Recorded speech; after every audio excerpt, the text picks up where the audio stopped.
Hey there, long time no talk.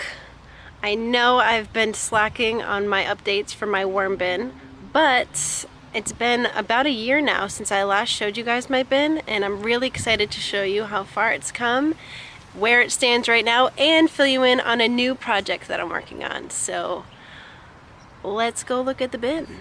Also, if you're wondering how Cheese is doing, she's doing great. And we've added another addition to our family. There's the Piper.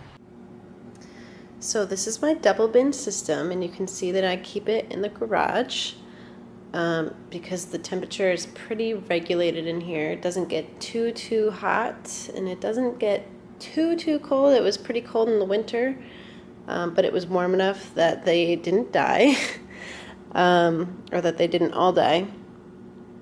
And so this is the double bin, so that I have the bottom bin that catches any excess liquids that might drip through from the top bin. You can see there's a tightly fitted lid on here. And you can see around the top there are air holes all the way around the perimeter of the top, and then at the bottom there are drainage holes at the bottom so that any excess liquids can drip through to the bottom. So a year later, this is how my bin's doing.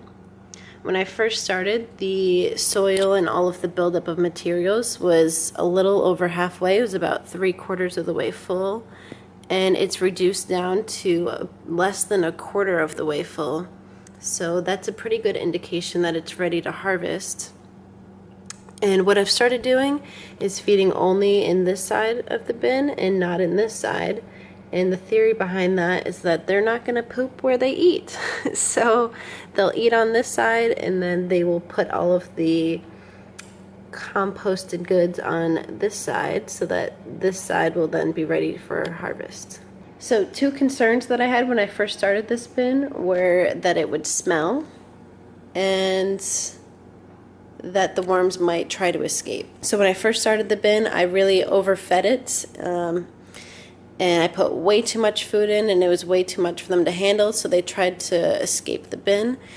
And a way to combat that is to take out excess food and to also use a lamp like this. You just shine the light down onto the bin, and it encourages them to burrow back into the soil because they don't like bright light. So if you ever have a problem with your worms trying to escape, just put a bright light onto your bin. Just take the top off. I know it sounds counterproductive to take the top off, but if you shine a light down on the bin, it will encourage them to crawl back down and burrow back under the soil.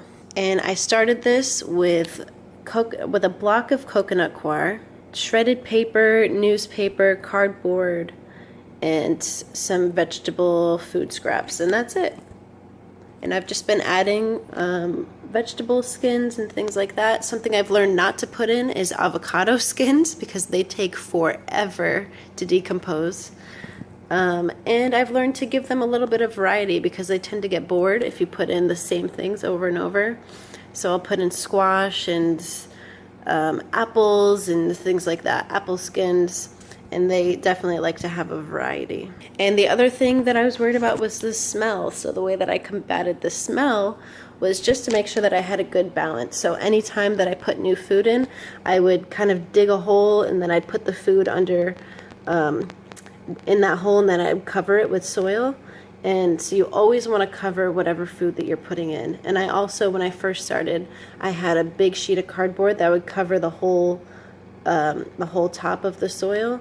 And that did two things. It helped to, not to mask the smell because there wasn't a smell, but it helped to contain the food scraps that I put in the soil, and it also helped encourage the worms to stay under that piece of cardboard because it was dark and damp, and I guess it comforts them, I don't know. But that was something that I learned that really helped.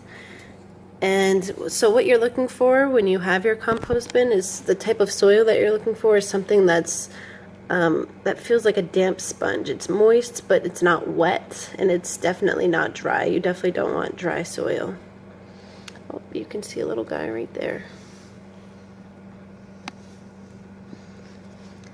So yeah, this is how my bin is doing. I haven't harvested it yet. I've had it for a little bit over a year and I still haven't gotten the chance to harvest it. But I will be doing that in a couple weeks. So I'm excited to do that. That will be an experience, I'm sure. I'm gonna have to build some kind of sifting mechanism to sift out the larger solids. And then I'll be able to use that in my garden, which I'm really excited about.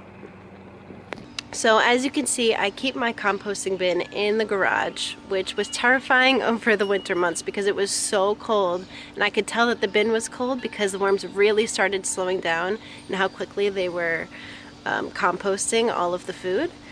And I didn't want them to die. I know that some of them did die, unfortunately, but actually they repopulate so quickly. I started with just a small bag of worms and I've ended up with hundreds and hundreds more, which is crazy. So even though some of them did die, I have hundreds more than I started with, even with all of that.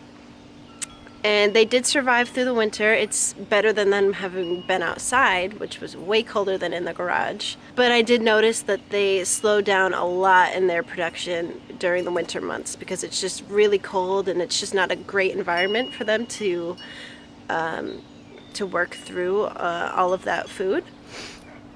So I wasn't able to compost as much food as I wanted to during those months. So that being said, I've decided to start a new project where I'm starting another bin outside this time that has no worms, and I'm going to be building a new composting bin in a trash can.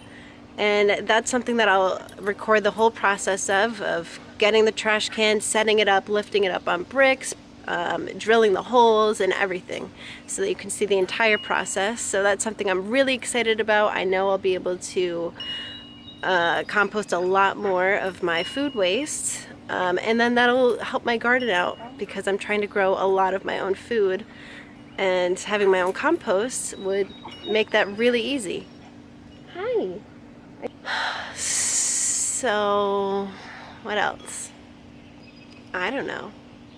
So the bin that I have in the garage has a nice tightly fitted top on it. It's a double bin system so that all of the soil sits in the top bin and I put in the food and the worms and the dry material like cardboard and newspaper and things like that.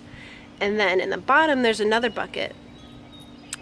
So the top bucket has holes drilled into the bottom and the sides, and that allows it to get air inside and to also drain out any excess liquids so that it doesn't become oversaturated. And then I can use that excess liquid for compost tea, which is great for gardens and grasses and things like that. Oh, this year I'm also growing most, if not all of my food from just seeds, so that'll be interesting. Last year I bought pretty mature plants to just put in my garden, and I didn't have a great experience with that. Part of it was that my garden is way far away. It's on the opposite side of the yard, and I would have to bring a 3-gallon bucket over to the garden like 20 times a day, and I kind of neglected it because it was a lot of work. But this year I have an expandable hose that I'll be able to bring right out to the garden, so I think I'll have better results for that. And I'll save a lot of money by not having to buy mature plants, and I can just build them up from the seed, which is like how it's supposed to be, right?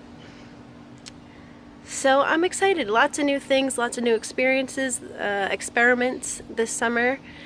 And I hope you guys will follow along with me. And if you guys are doing cool things with composting, gardening, anything like that, minimalism, whatever you like, feel free to share that in the comments below. If you like this video and want to see more like it, please hit that like button and subscribe if you haven't already. Well, I will see you guys next time when I show you how to build my outdoor composting bin. I hope you have a wonderful week, and I'll see you next time.